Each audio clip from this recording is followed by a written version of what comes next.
In this video, you learn about 12 of the biggest mistakes that almost every investor makes, according to Warren Buffett. I'll admit a few of my own investing sins along the way to be a good sport. This is the Swedish Investor, bringing you the best tips and tools for reaching financial freedom through stock market investing. Number 1. Timing the market.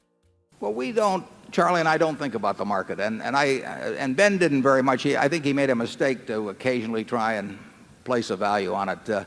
We look at individual businesses, but the stock market, I know of no one that has been successful at, and really made a lot of money predicting the actions of the market itself. I know a lot of people who have done well picking businesses, and that's what we're hoping to do.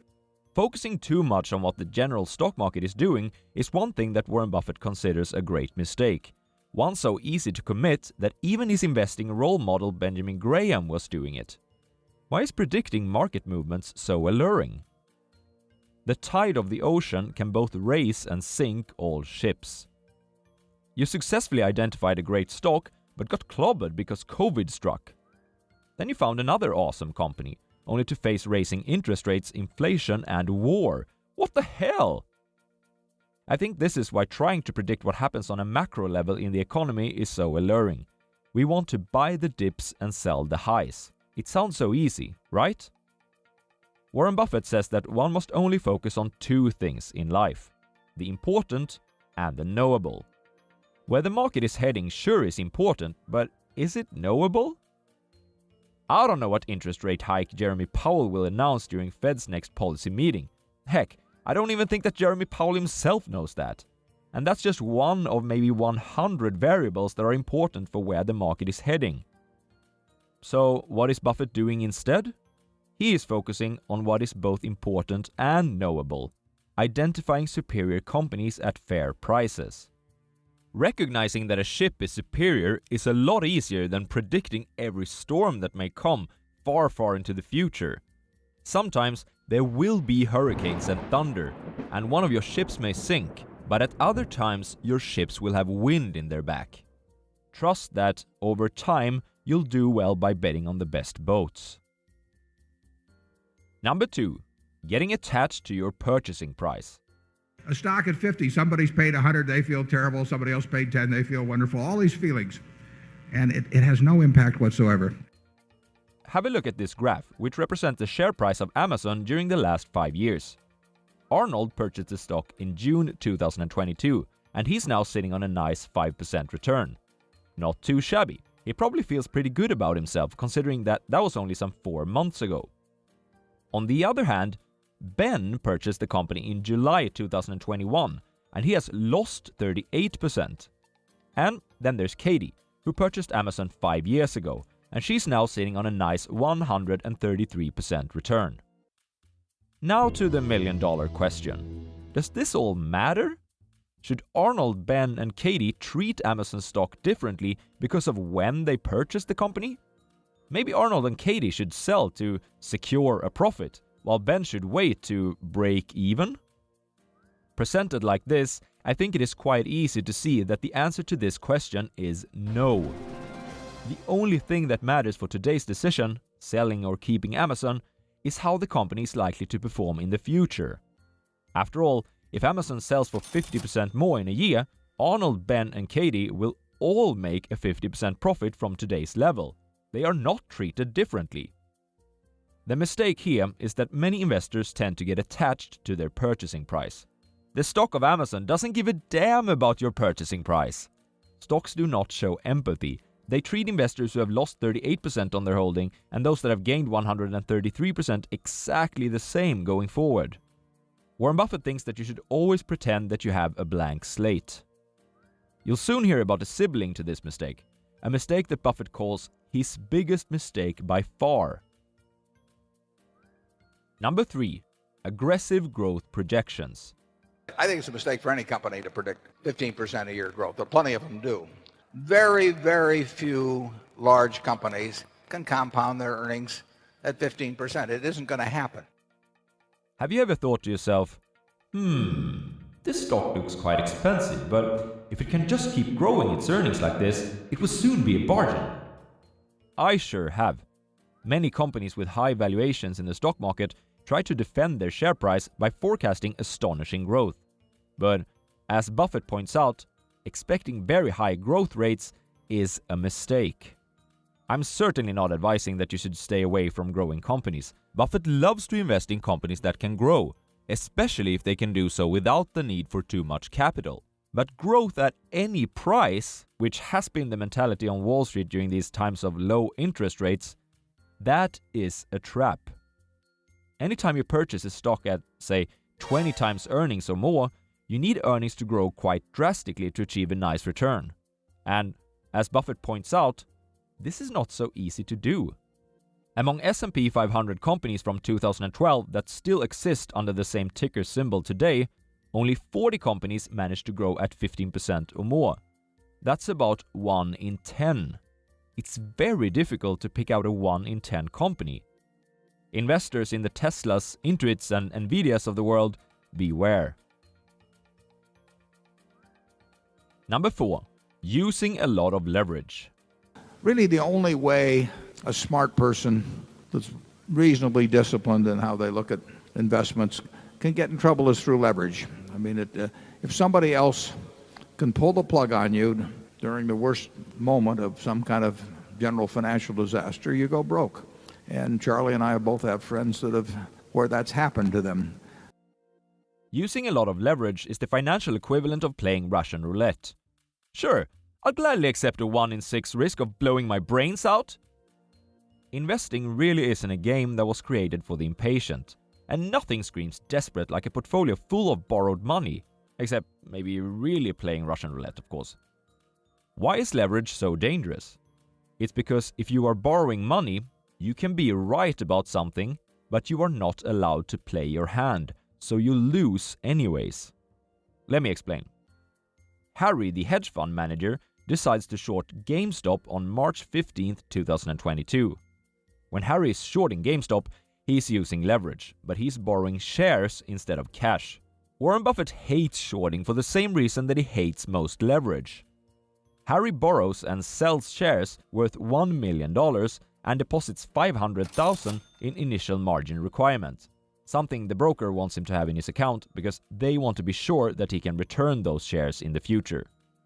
GameStop is valued at no less than 20 times its best performing year in a decade, and the business has been facing a terrible headwind during the last 5 or 6 years. In other words, Harry is sitting on a pretty good hand. Maybe not pocket aces, but perhaps pocket queens? Well, no matter. He's never going to be allowed to play that hand.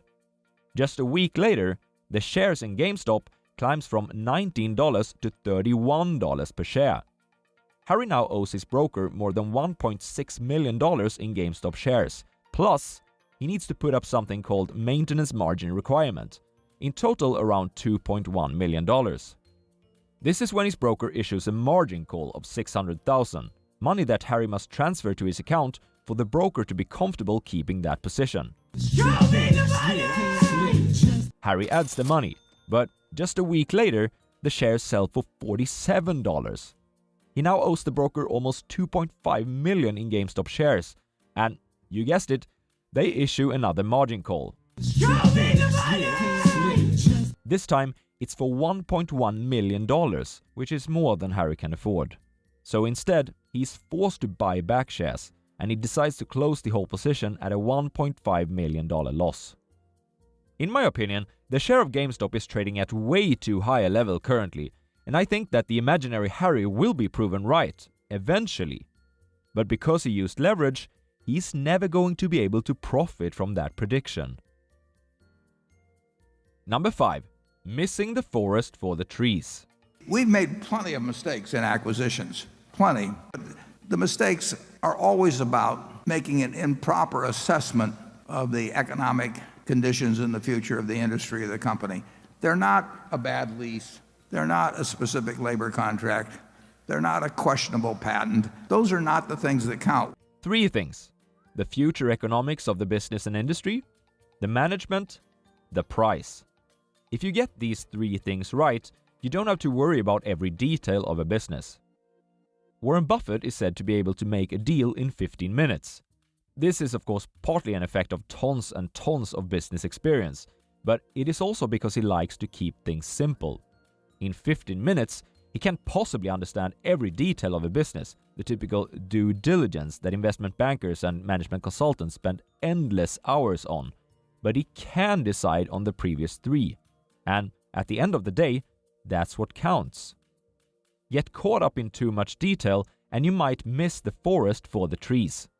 This is probably the mistake on this list that I myself find the most difficult currently.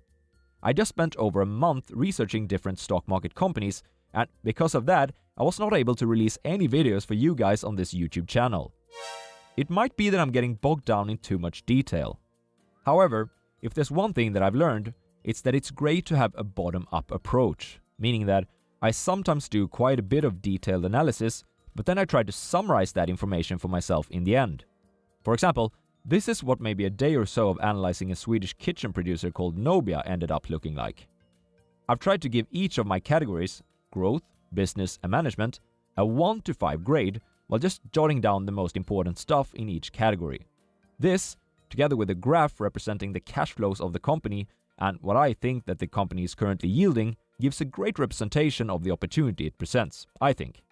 Then I just compare this with the other companies that I've analyzed and pick out the ones that I think have the greatest prospects. Number 6. Jumping over 7-foot bars. Some businesses are a lot easier to understand than others. And Charlie and I don't like difficult problems. We'd rather multiply by 3 than by pi. It's just easier for us. Some people think that if you jump over a 7-foot bar, that the ribbon they pin on you is going to be worth more money than if you step over a 1-foot bar. And it just isn't true in the investment world at all. I think committing this mistake is so common because it completely goes against what success means in many other endeavors of life. Climbing impossible mountains, jumping impossible heights, solving impossible equations, you name it. Everywhere else, you are rewarded for doing the difficult stuff. But in the investment world, it just isn't so. Doing complicated mathematical acrobatics or difficult predictions about the futures of industries is not only not rewarding, but often disastrous for investment results. Just ask the math geniuses and Nobel laureates at long-term capital management.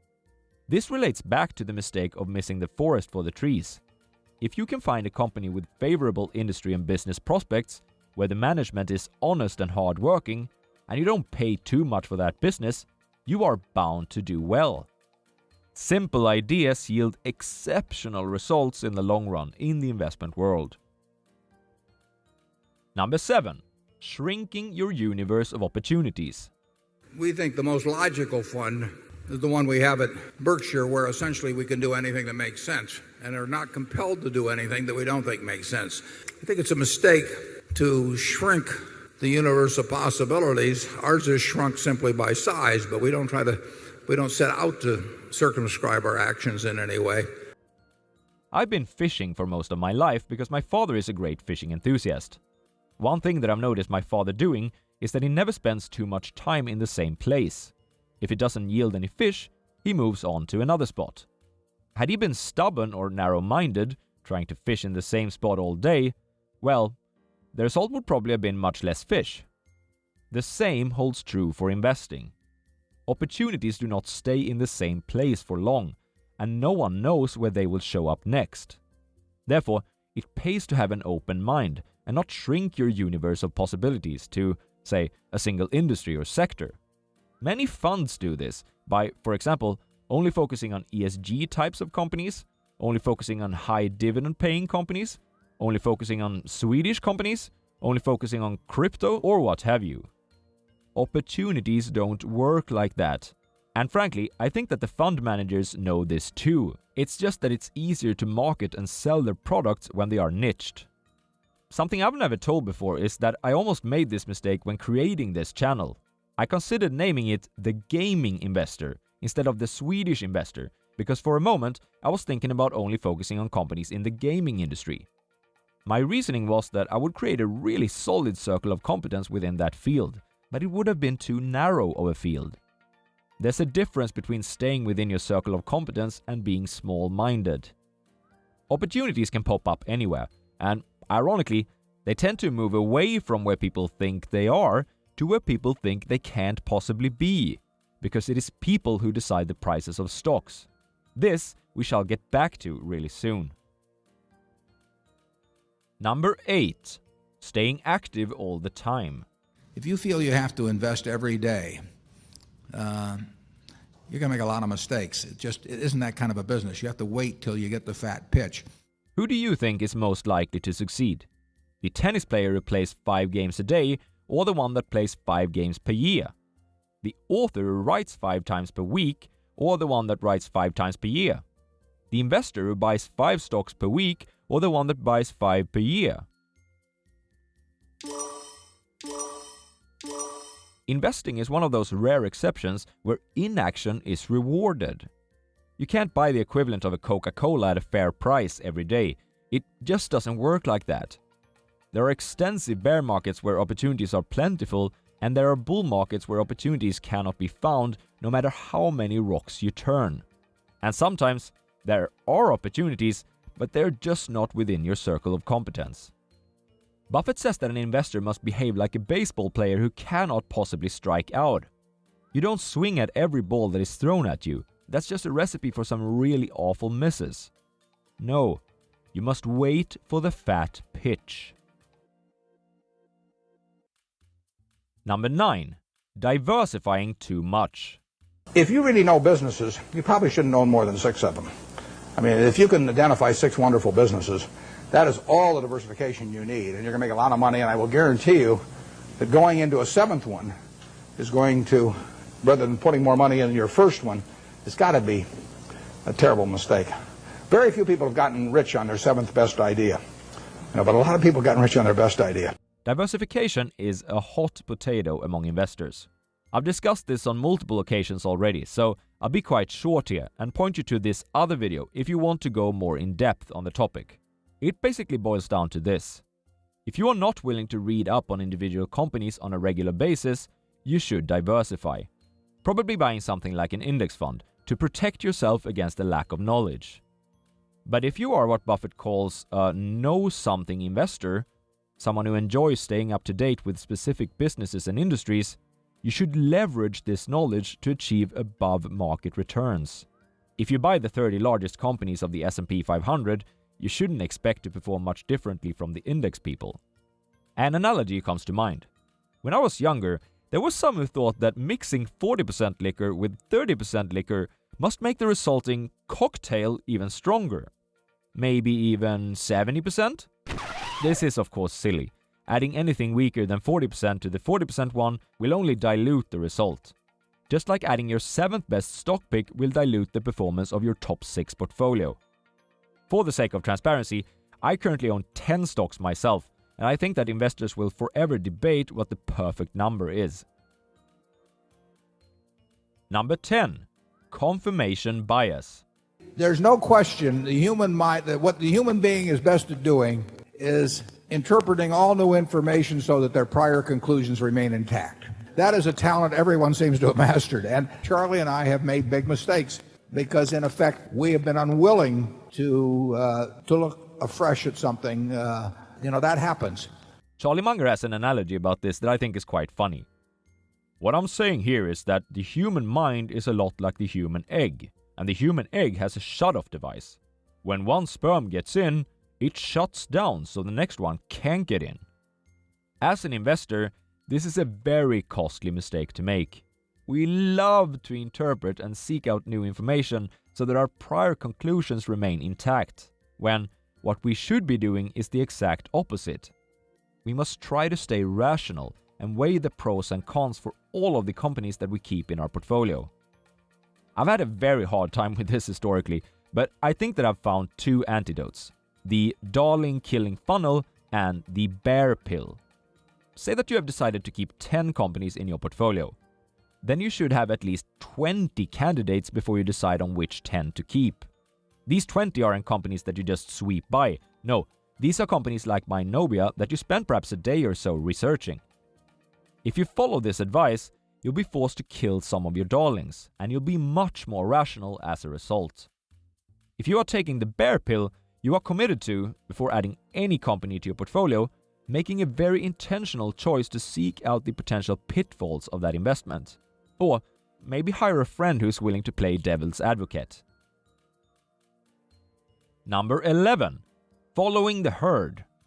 Humans will continue to make the same mistakes that they have made in the past. I mean, they get fearful when other people are fearful. I mean, but when they get greedy en masse too. I mean, that's where Charlie and I have an edge. We don't have an edge particularly in many other ways, but we are able, perhaps better than most, to not really get caught up with what other people are doing. As you've probably observed by now, investing is full of things that are counterintuitive, just like the mistake of jumping over 7-foot bars and staying active all the time. In many, many things in life, it pays to listen to the crowd. If your parents and friends like your girlfriend, she's probably a pretty good partner. If a lot of people like a particular movie, chances are higher that you'll enjoy it too. If people are really jealous about your career, it means you are probably doing pretty good for yourself, unless there is something you're not telling them, of course. Well, not so with investing. In fact, if your parents and all your friends agree with the most recent stock that you recommended, it probably means that you should not buy it. As another excellent investor, Howard Marks, puts it, what is clear to the broad consensus of investors is almost always wrong. How can this be? It's because there's no such thing as a good idea regardless of price. Sure, Tesla may take over the automotive industry, but it is not going to be a good investment if it is already priced as high as the whole automotive industry. If there's one situation where I think that people are extra vulnerable to following the herd right off a cliff, it's when others, worst case their friends, are getting rich doing something that looks easy. This is my biggest investing mistake so far. I put quite a bit of money in a small startup that a friend had gotten rich investing in. The company wasn't in my circle of competence, but I threw my hard-earned money after it nonetheless, because his returns were so alluring, and I also knew he was involved in the company. The jury's not out yet, but if this doesn't turn out to be my costliest mistake so far, I'm just dumb lucky. Number 12. Omissions. The biggest mistakes we've made by far are mistakes of omission and not commission. I mean, it's the things I knew enough to do, they were within my circle of competence, and I was sucking my thumb. I probably cost Berkshire at least $5 billion, for example, by sucking my thumb 20 years ago or close to it when Fannie Mae was having some troubles, and we could have bought the whole company for practically nothing. And pretty much every mistake on this list so far has been mistakes of commission. You take some sort of action to create them. However, as Buffett points out, sometimes the biggest mistake of all is not to do something. You know, not asking that girl that you are interested in if she wants to go on a date with you. Never taking a risk in your career. Or, as in Buffett's case, not investing in something that was a given. This mistake is extra annoying if it is combined with one that we've talked about before, getting attached to your purchasing price. Buffett has often mentioned that this happened to him with Walmart. He was acquiring a stake in the company, I think it was in the early 90s, but the price of the share ran away a little. Of course, if you think that a company is a great opportunity at X dollars, it is probably still a good opportunity at 1.1x. But Buffett's mind was attached to the first price he got, and he hoped that the stock would come down again. It never did. Buffett has said that this mistake cost Berkshire Hathaway about $8 billion in would-be profits. He nearly did the same mistake with one of his greatest investments of all time, See's Candy, but on this occasion, Charlie Munger managed to convince him otherwise. Of course, hindsight is always 20/20, but when something is within your circle of competence, and you've identified it as an opportunity, you don't just stand there and nibble at it. You take a full bite. These are the 12 deadly sins of investing. But perhaps you have another one up your sleeve. Help your fellow investors by sharing your experience in the comments. Also, if you want to hear more about Warren Buffett's most important investments of all time, check out this video. Cheers, guys!